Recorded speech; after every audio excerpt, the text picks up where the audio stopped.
नमस्कार, मैं अंशिता त्रिपाठी और आप देख रहे हैं एजुकेशन रिपोर्टर्स। मध्य प्रदेश के अभी तक के इतिहास में मंगूभाई पटेल संभवतः ऐसे राज्यपाल हैं जिन्होंने यूनिवर्सिटी सिस्टम की एक बड़ी कमजोरी को उजागर किया है। उन्होंने यूनिवर्सिटी और वाइस चांसलर को लेकर एक ऐसी बात कह डाली जिससे यूनिवर्सिटी सिस्टम में बड़े बदलाव आ सकते हैं। राज्यपाल मंगू भाई पटेल ने पिछले दिनों राजभवन में वाइस चांसलर की बैठक बुलाई। इसमें उन्होंने छोटी लेकिन बड़े महत्व की बात वाइस चांसलर के सामने रखी और कहा कि वाइस चांसलर को यूनिवर्सिटी के कैंपस के भीतर ही रहना चाहिए। इस और अब तक किसी अन्य राज्यपाल का ध्यान नहीं गया है। कहने सुनने के लिए यह एक छोटी सी बात लग रही होगी, लेकिन राज्यपाल ने एक ऐसी गंभीर विषय को सामने रख दिया है जिससे यूनिवर्सिटी की छोटी छोटी समस्याएं कैंपस में उत्पन्न ही नहीं होंगी। राज्यपाल की इस बात से ऐसे वाइस चांसलर जो अपना डेरा यूनिवर्सिटी के बाहर डाले हुए हैं, उन्हें जल्द यूनिवर्सिटी कैंपस में आ जाना चाहिए। साथ ही उनको भी अलर्ट हो जाना चाहिए जो पहले से यूनिवर्सिटी कैंपस में रह तो रहे हैं, लेकिन कैंपस के भीतर बने आवास में रहने का महत्व नहीं समझ रहे। उन्हें भी इसका महत्व जल्द समझकर अपने आलीशान बंगलों को छोड़कर यूनिवर्सिटी कैंपस में आकर रहना चाहिए और अपनी कार्यशैली में उसके अनुरूप बदलाव करने चाहिए। यूनिवर्सिटी का मतलब क्या होता है यह भी समझना जरूरी है। यूनिवर्सिटी का एक बेसिक मीनिंग है there is no time bond. हमारे देश में कई शैक्षणिक संस्थान हैं जिसमें समय का कोई बंधन नहीं है। यदि किसी को रात में रिसर्च करना है तो लैब खुली है, पढ़ने के लिए लाइब्रेरी खुली है। अब नई शिक्षा नीति 2020 में हमारी स्टेट यूनिवर्सिटीज को सरवाइव करना है तो समय की पाबंदियां हटानी होंगी। साथ ही राज्यपाल की बात का महत्व समझना होगा। अभी हमारी यूनिवर्सिटीज जिन हालातों से गुजर रही हैं वह शर्मनाक हैं। यहाँ पढ़ने वाले विद्यार्थी इस बात से अच्छी तरह वाकिफ हैं। वे रात के समय में अगर लाइब्रेरी जाकर पढ़ाई करने की मांग करें तो उन्हीं की सुरक्षा को मुद्दा बनाकर पेश कर दिया जाता है। यदि वे रात को जागेंगे तो जिम्मेदारों को भी जागना पड़ सकता है। वे इस तरह की जिम्मेदारी लेना ही नहीं चाहते। हालात ऐसे हो गए हैं कि सुबह 10:30 बजे से शाम 5:30 बजे तक यूनिवर्सिटीज खुलती हैं और बंद हो जाती हैं। टीचिंग डिपार्टमेंट भी इससे प्रभावित है। कई लोग आराम से 11-12 बजे तक आते हैं और 4 बजे यूनिवर्सिटी से रवाना हो जाते हैं। असलियत में यूनिवर्सिटी मुश्किल से 4 घंटे खुलती है। इसका सबसे बड़ा कारण है कुलपति का कैंपस में नहीं रहना। इसके अलावा जो रहते हैं उन्हें कैंपस के भीतर रहने का कोई महत्व ही नहीं मालूम। ऐसे में उन्हें मालूम ही नहीं है कि टीचिंग डिपार्टमेंट में क्या चल रहा है, लैब में क्या चल रहा है। उन्हें मालूम ही नहीं कि असलियत में लाइब्रेरी खुली है या नहीं, रोज कितने प्रतिशत टीचिंग स्टाफ आ रहा है। उन्हें मालूम ही नहीं पड़ता कि कैंपस में 15 गार्ड ड्यूटी दे रहे हैं और वेतन का भुगतान 90 गार्ड के लिए हो रहा है। यूनिवर्सिटी में सफाई कर्मचारी सिर्फ 24 लोग हैं और उपस्थिति 49 लोगों की लग रही है। कैंपस में मेंटेनेंस के इशू क्या हैं, वे किसी समस्या से वाकिफ नहीं होते। यूनिवर्सिटी में रिसर्च वर्क पर फोकस करने के लिए टीचिंग सहित अन्य एक्टिविटीज पर सीधी निगरानी रखकर उनमें सतत सुधार के प्रयास होने चाहिए। कोई समस्या आए तो उसका तत्काल निवारण किया जाए। इसलिए वाइस चांसलर को सर्व सुविधा युक्त आवास की सुविधा दी जाती है। इसके अलावा रजिस्ट्रार, टीचिंग स्टाफ सहित अन्य अधिकारियों को और कर्मचारियों को आवास की सुविधा दी जाती है। इसके बावजूद यदि हमारी यूनिवर्सिटीज अच्छा परफॉर्म नहीं कर पा रही हैं तो इसके सबसे बड़े जिम्मेदार यहाँ के वाइस चांसलर हैं, जिनके रहते समाज को यूनिवर्सिटीज अच्छे रिजल्ट नहीं दे पा रही।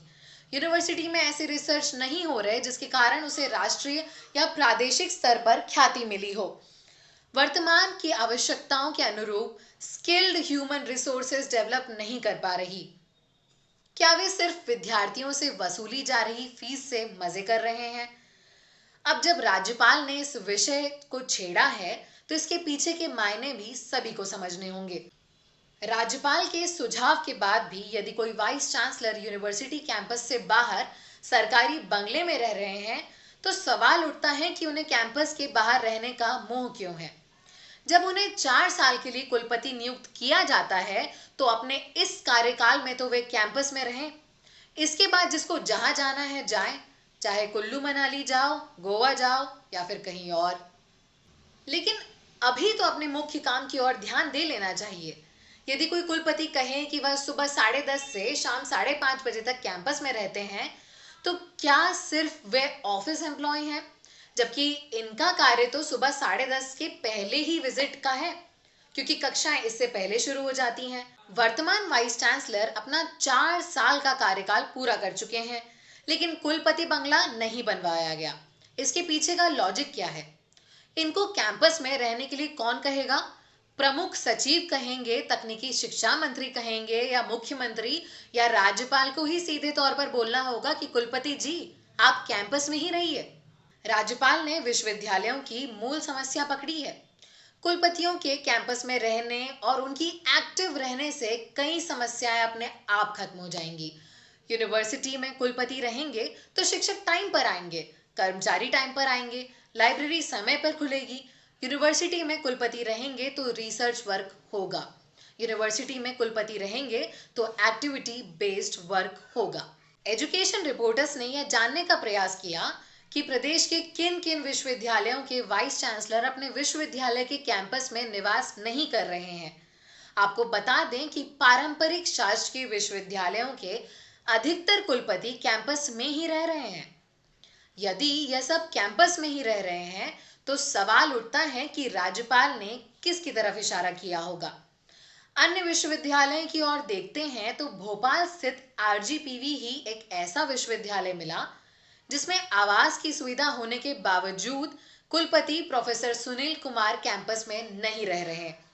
आरजीपीवी ही एक ऐसा विश्वविद्यालय है जिसके कुलपति कैंपस में नहीं रहते। वहीं अटल बिहारी वाजपेयी हिंदी विश्वविद्यालय, माखनलाल चतुर्वेदी राष्ट्रीय पत्रकारिता एवं संचार विश्वविद्यालय के कुलपति, छतरपुर और छिंदवाड़ा विश्वविद्यालय के कुलपति विश्वविद्यालय कैंपस में नहीं रहते हैं, क्योंकि इनको सभी सुविधाओं से लैस कैंपस उपलब्ध ही नहीं हो सके हैं।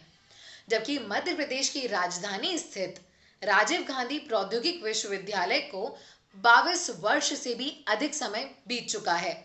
इसके पास 248 एकड़ जमीन है, लेकिन कुलपति निवास अब तक नहीं बन सका, जबकि पिछले कुछ सालों में 500 करोड़ से अधिक का निर्माण कार्य हो चुका है। इस यूनिवर्सिटी के vice chancellor professor Sunil Kumar सरकारी बंगले में रहते हैं। इस यूनिवर्सिटी और विद्यार्थियों का दुर्भाग्य यह है कि इसके कैंपस में कोई भी जिम्मेदार अधिकारी रहना पसंद ही नहीं करता, जबकि सर्व सुविधा युक्त आवास यहाँ बने हुए हैं। यहाँ ना तो रजिस्ट्रार रहते हैं, ना ही कोई deputy registrar, exam controller, director, dean कोई भी नहीं। यह तो छोड़िए, विश्वविद्यालय के संपदा अधिकारी और सुरक्षा अधिकारी भी कैंपस में नहीं रहते। हॉस्टल के वार्डन भी कैंपस में नहीं रहते। विद्यार्थियों को और उनके अभिभावकों सहित जिम्मेदारों को यह जानना चाहिए कि विश्वविद्यालय में 4 हॉस्टल हैं। इनके वार्डन भी कैंपस में नहीं रहते। कोरोना के कारण अभी यह हॉस्टल खाली हैं, लेकिन आने वाले दिनों में इन हॉस्टल्स में रहने वाली बड़ी संख्या में छात्र छात्राएं वापस लौटेंगे। इनकी संख्या 2000 से अधिक होगी। ऐसे में कभी असमय अन्य कोई दिक्कत खड़ी हो जाए तो यहाँ कोई जवाबदेह अधिकारी कैंपस में तत्काल उपलब्ध नहीं हो सकेगा। इस बीच कुलपति यूनिवर्सिटी में कैंपस में रहें, इस गंभीर विषय को राज्यपाल ने समझा है, लेकिन आरजीपीवी में कोई इस बात को समझने को तैयार ही नहीं है। आरजीपीवी में शायद यह सभी अधिकारी एक दूसरे की ओर देख रहे हैं। जब यहाँ रहने कुलपति नहीं आ रहे तो रजिस्ट्रार सोचते होंगे कि मुझे जाने की क्या पड़ी है। रजिस्ट्रार कैंपस के बाहर रह रहे हैं तो डिप्टी रजिस्ट्रार और असिस्टेंट रजिस्ट्रार क्यों परेशानी मोल लें। यदि वाइस चांसलर को पुराने आवास में नहीं रहना तो बंगला क्यों नहीं बनवा लिया। करोड़ों की लागत से बने आवास खाली पड़े हैं। जितनी सुविधाएं भोपाल के 4 इमली स्थित बंगलों और 74 बंगलों में नहीं है, उससे ज्यादा सुविधाएं तो यूनिवर्सिटी कैंपस में मिल सकती हैं। माली से लेकर सुरक्षा तक कैंपस में उपलब्ध है। इसके बाद भी यूनिवर्सिटी कैंपस छोड़ बाहर निवास पसंद है। यदि कोई लॉजिक दे सके तो आरजीपीवी कैंपस में ऐसा कोई आवास नहीं है जहां कुलपति नहीं रह सकते, तो यह गलत होगा। यहाँ के कैंपस में अच्छे आवास बने हुए हैं, किसी बंगले से कम नहीं है। यहाँ डायरेक्टर के लिए बंगला बना हुआ है, जिसे पिछले वर्षों में गेस्ट हाउस में तब्दील कर दिया गया। अब जब नया गेस्ट हाउस बनकर तैयार है तो यह फिर से खाली हो गया है। ऐसे में यहाँ भी कुलपति रह सकते हैं। अब देखना होगा कि यह राज्यपाल की कही बात को स्वीकार कर वाइस चांसलर कैंपस में रहने कब तक आएंगे, या फिर उन्हें ही कोई आदेश निकाल कर कैंपस में रहने के लिए कहना पड़ेगा। इसके अलावा वे कुलपति जो पहले से कैंपस में रह रहे हैं, ऑफिस टाइमिंग के अलावा कितने एक्टिव होते हैं। शिक्षा और रोजगार संबंधी सभी अपडेट्स को पाने के लिए हमारे साथ बने रहें और हमारा चैनल शेयर और सब्सक्राइब करना ना भूलें। धन्यवाद।